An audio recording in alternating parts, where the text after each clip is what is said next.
ยอะ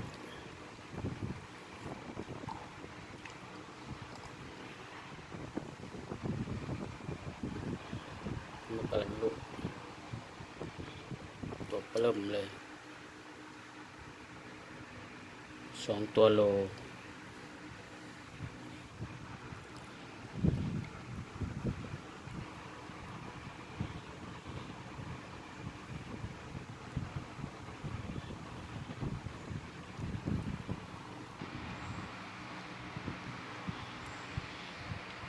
สวัสดี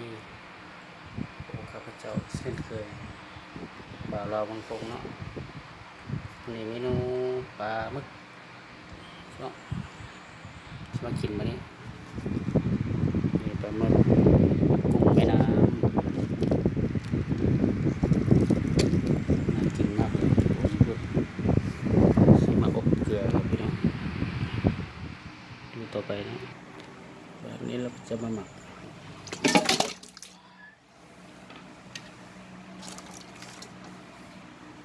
ลงไปเลย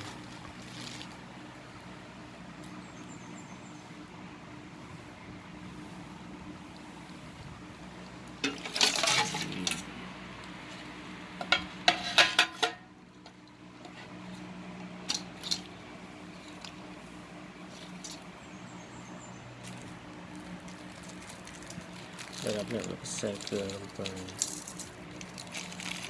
ต้องใส่เยอะเค็ม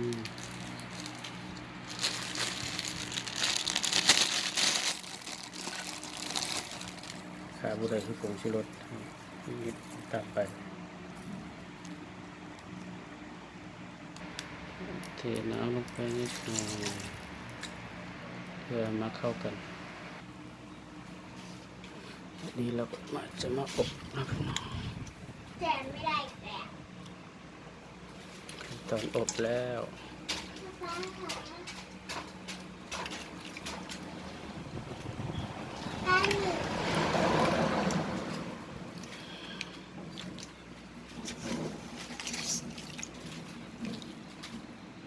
จะให้ก่อนก็รอประมาณ10 นาทีวันไปละ5 นาทีพี่น้องไก่แล้วถ้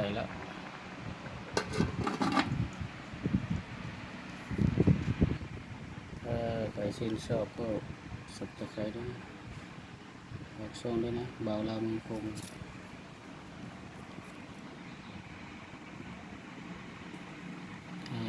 ใครให้ทำคลิปต่อไปก็คอมเมนต์มาในใต้ล่าง10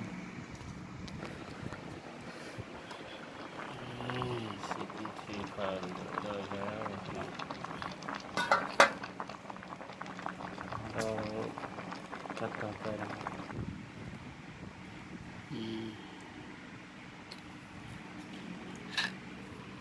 จัดเรียบร้อยพี่น้อง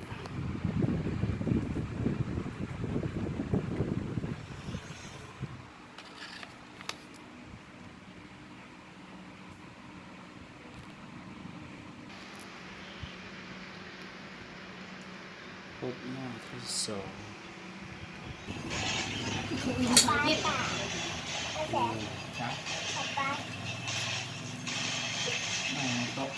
การงานสร้างดีทำไมล่ะหั่นชิ้นง่ายๆก็ได้ง่ายทำอลังการเลย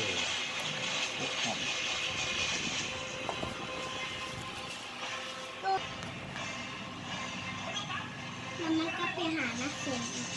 นักแข่งไม่กลัวหรอกแต่หนูกลัวคนเดียวหายแล้ว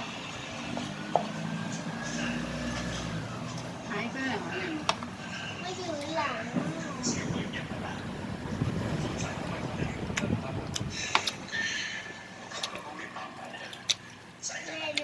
สุดยอดอลังการ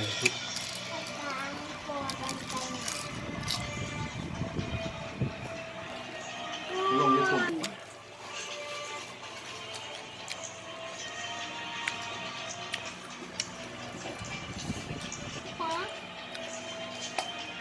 อันนี้ไม่รู้เขาเรียกปลาหมึกอะไร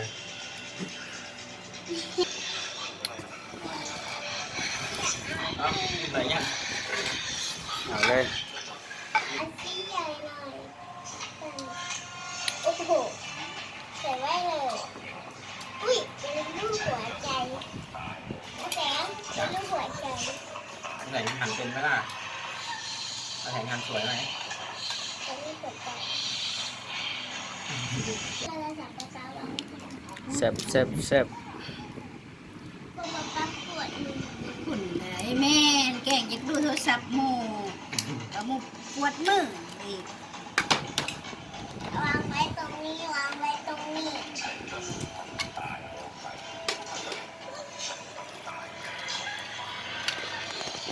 เอ๊ะ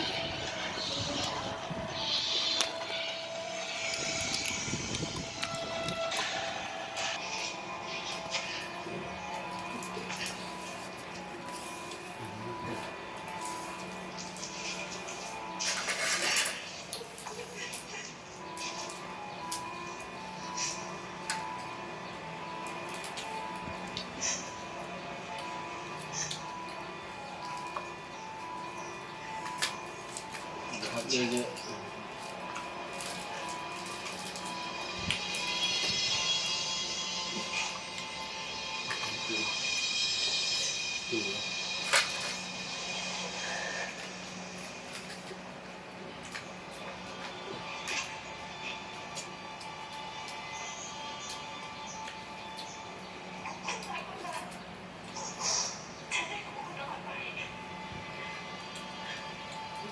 อ๋อหวนกลุ่มเบิดเลย ทำเลย ดูแค่ ใส่ไว้ตรงนี้ ใส่นี่โจ๊กเหรอ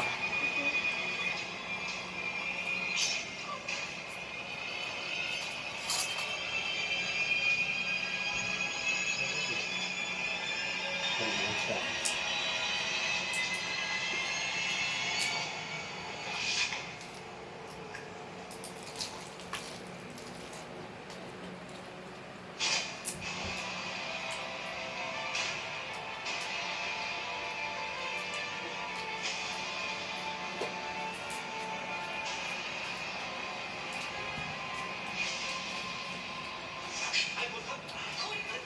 มาเรื่อย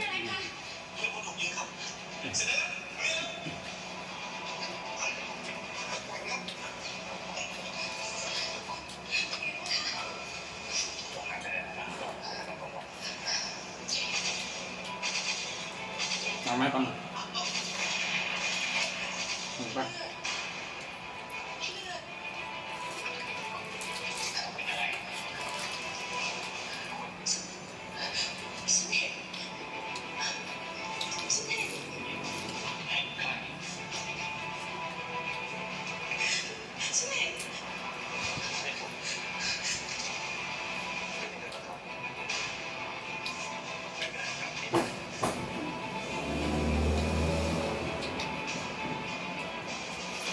เอาอะไรที่ถูก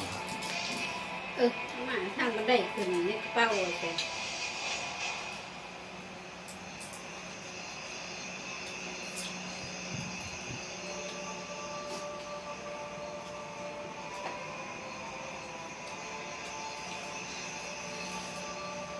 ิ๋ว หมา ๆหมักซี คนแรกชอบสีเพื่อนแหละอืม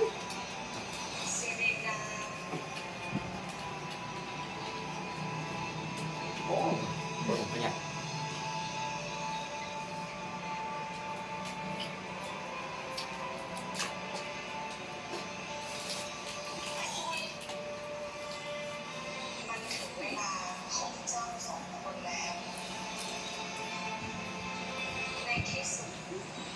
พอจะคุยกับเจ๊มันเกลื่อนไล่ใบจะเอาไปเยอะ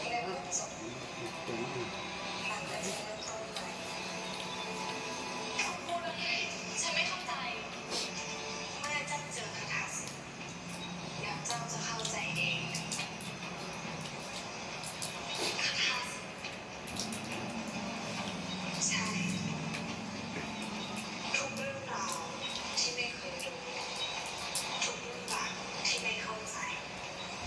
และทุกเรื่องราวที่ผ่านมา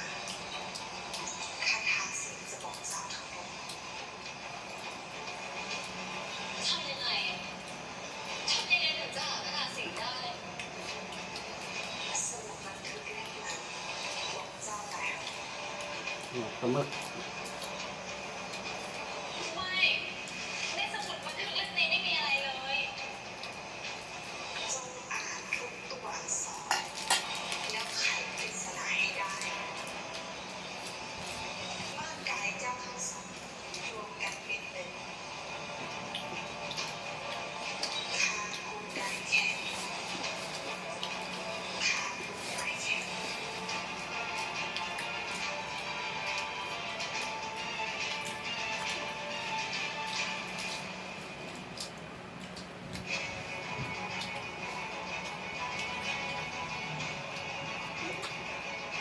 เอาไงครับ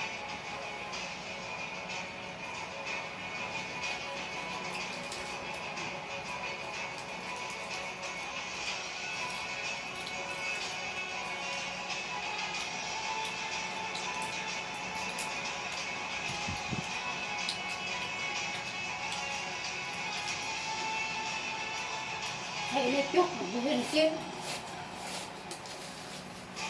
ใจหลอมรวมกายใจรวมกันเป็นหนึ่งเมื่อนั้นประตูปราสาทจะเปิดออก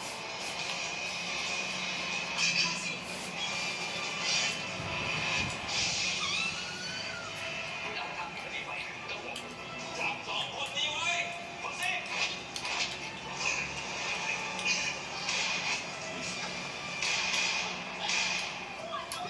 สิงเกิด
อันนี้เรียนออนไลน์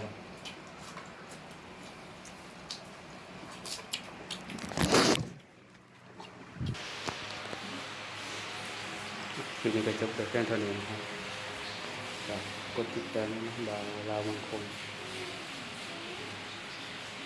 ถ้าชื่นชอบกดติดตามนะครับสบายดี